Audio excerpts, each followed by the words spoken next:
जी बच्चों, स्टार्ट करते हैं हम लोग क्वेश्चन नंबर 9.6। ये प्रिज्म के ऊपर बेस्ड बहुत ही बढ़िया क्वेश्चन है। Prism is made of glass of unknown refractive index. A parallel beam of light is incident on the face of the prism. The angle of minimum deviation is measured to be 40 degree. What is the refractive index of the material of the prism? The refracting angle of the prism is 60 degree.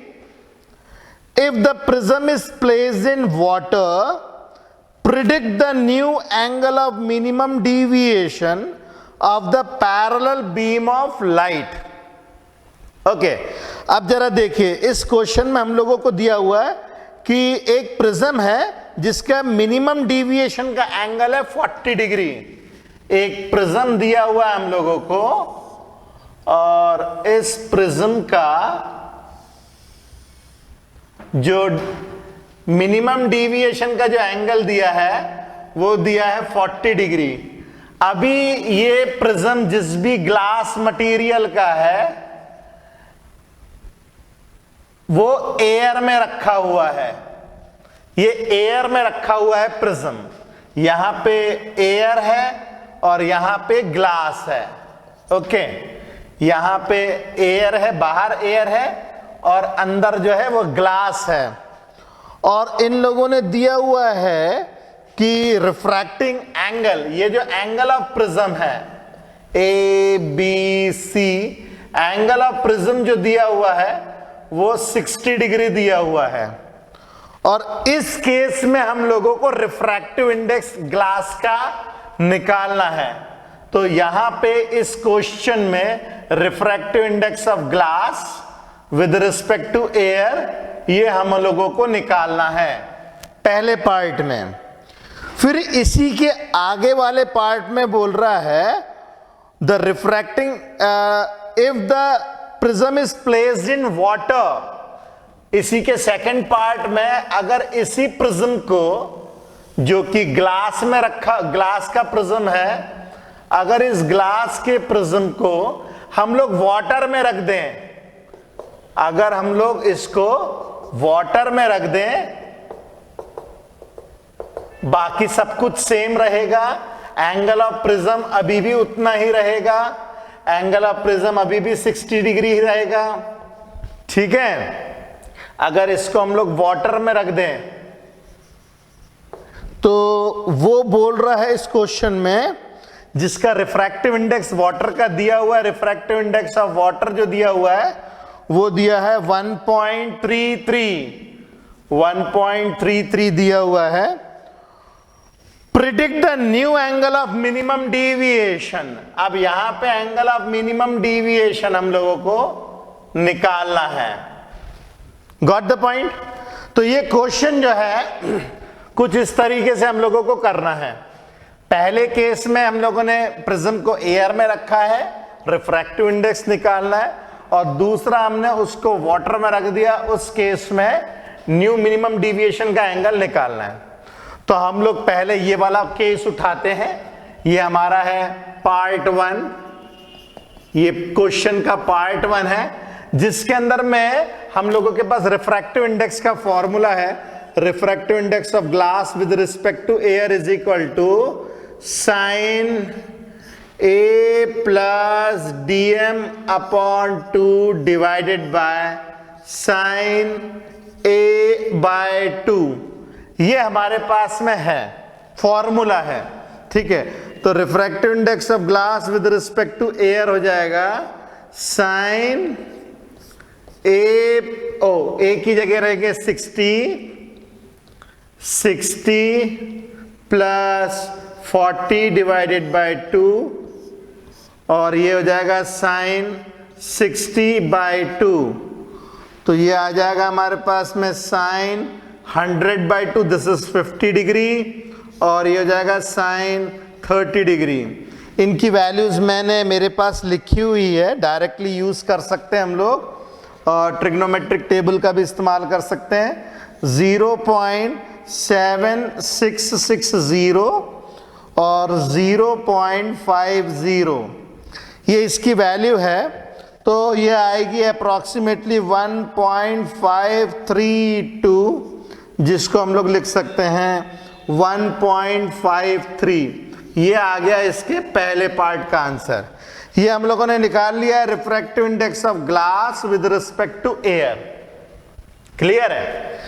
अब ये हो गया इसका पहला part खत्म। अब हम लोगों ने दूसरे पार्ट में क्या किया, इस ग्लास प्रिज्म को वाटर में रख दिया। Now this is part 2। इस क्वेश्चन का दूसरा पार्ट है, सेकंड पार्ट जो है इसको सॉल्व करते हैं हम लोग। अब इस केस में क्या होगा, रिफ्रैक्टिव इंडेक्स ऑफ ग्लास हम लोग निकाल चुके हैं, रिफ्रैक्टिव इंडेक्स ऑफ वाटर हम लोगों को दिया हुआ है। तो सबसे पहले चूंकि लाइट रेज जो जा रही है वाटर से ग्लास में जा रही है ना, वाटर से ग्लास में जा रही है, तो हम लोगों को refractive index of glass with respect to water पता होना चाहिए।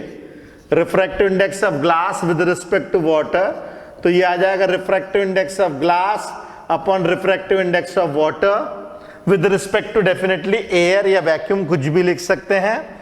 तो रिफ्रैक्टिव इंडेक्स ऑफ ग्लास हम लोग निकाल चुके हैं, 1.53 है, 1.53, और रिफ्रैक्टिव इंडेक्स ऑफ वाटर हम लोग को दिया है 1.33। इसको सॉल्व करेंगे तो हम लोगों को मिलेगा 1.152, 1.152। ओके, ये मैंने निकाल लिया refractive index of glass with respect to water. अब हम ये वाला फॉर्मूला लगाएंगे प्रिज्म का। तो using refractive index formula, refractive index of glass with respect to water is equal to sine a plus dm upon 2 divided by sine a by 2। यहां पे हम लोग को dm की वैल्यू निकालनी, क्योंकि डिविएशन का एंगल चेंज हो जाएगा। ये हम लोग निकाल चुके हैं 1.152। This will be equal to sine a is 60 plus this dm upon 2 divided by sine 60 upon 2। Okay, तो ये आ जाएगा हमारे पास 1.152 is equal to sine 30 plus dm upon 2 divided by sine 30। Sine 30 की वैल्यू होती है 1/2, मतलब 0.5। तो साइन 30 प्लस dm अपॉन 2 आ जाएगा हमारे पास, ये इससे मल्टीप्लाई हो जाएगा 1.152 इंटू साइन 30 होता 1/2। ओके, तो इसकी जो वैल्यू मिलेगी हम लोग को साइन 30 प्लस dm अपॉन 2, ये सॉल्व करके जो हम लोग को मिलता है ये मिलेगा 0.5759, ये वैल्यू मिलेगी हम लोग को। और यदि मुझे एंगल निकालना हो तो साइन को हम इस तरफ भेज देंगे, इनवर्स हो जाएगा 30 plus dm upon 2, this will be equal to sine inverse of 0.5759। इसकी वैल्यू अपन लोग को ट्रिग्नोमेट्रिक टेबल से मिल जाएगी, और ये वैल्यू आती है 35.17 डिग्री। ये आ जाती है 35.17 डिग्री। तो ये आ जाएगा 30 plus dm upon 2 will be equal to 37.15 degree.